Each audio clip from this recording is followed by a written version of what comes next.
Greetings, everybody. Hey, it's another hot and sweaty day, and I picked this day to clean up my chicken coops, which I haven't done yet. So I have to get them done, get them all cleaned up. But you know what? Today's also First Thoughts on a Friday, which is we got some good news to share, right? Good news. Yeah. I also have some bad news. Let me show you the good news first. Look at that. Little chicks. Little chicks. These were our unpredictable chicks, or are they predictable? If you have a barn, the hens are going to find a place, some corner to hide out in and have their babies. And that's what happened. Got 7 of them there. Yeah, so that's kind of cool because we didn't get any new ones this year. Trying to let the flock grow a little smaller so we can do some traveling in the future. But hey, we'll have to add 7 to the clan right now. So we have that going on. And what's the bad news? The bad news is we don't have much good news in our gospel lesson for this coming week. Yeah, we're in Mark, and it's Mark's story of John the Baptizer getting killed. Yes, he was killed by Herod. And the story, you all know it. He had a birthday party. It was wild and crazy. He had his stepdaughter come in and do a dance for all his guests.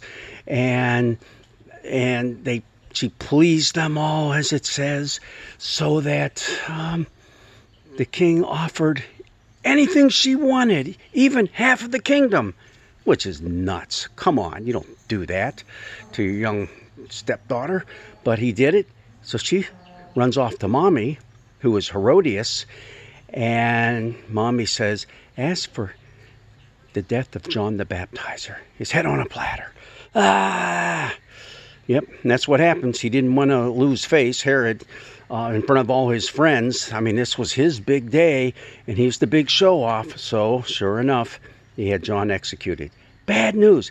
And that's our gospel reading for this day. How can that be the good news that we proclaim as Christians? Well, what you have to do is remember, this is a story in the midst of a larger narrative, a larger story.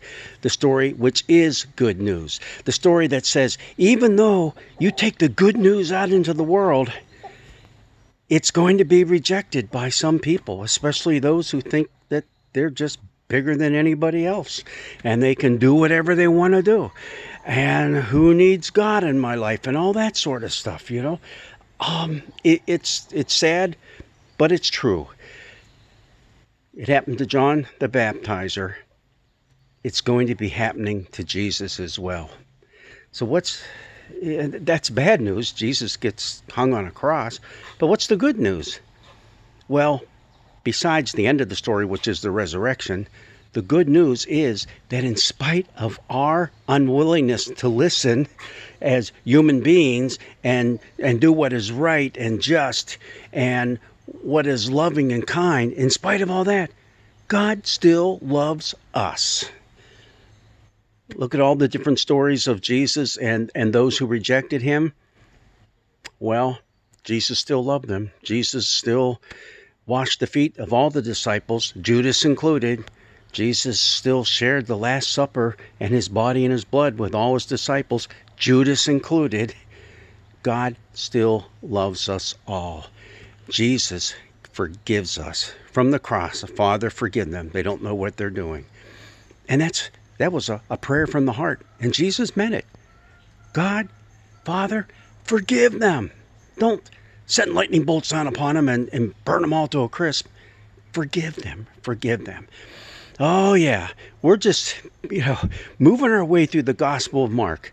And when you think about it, you come upon a story like this, and it's the only part of our lectionary that we're reading today, you go, why did I even bother coming to church, right? Well, you bothered to come because you heard the message. You heard the news. It is good news. The kingdom is good news. Now, it's up to you and to me and to all of us what we do with that news. Do we accept it into our lives? Do we walk away and suffer the consequences?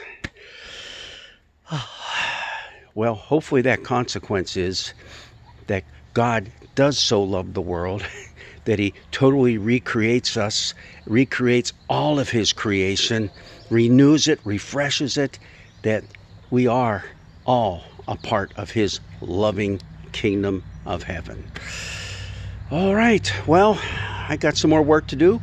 I'm going to get it done because it's supposed to be even hotter tomorrow, and I don't want to be doing it then. So God's blessings be with you, and enjoy the rest of your day.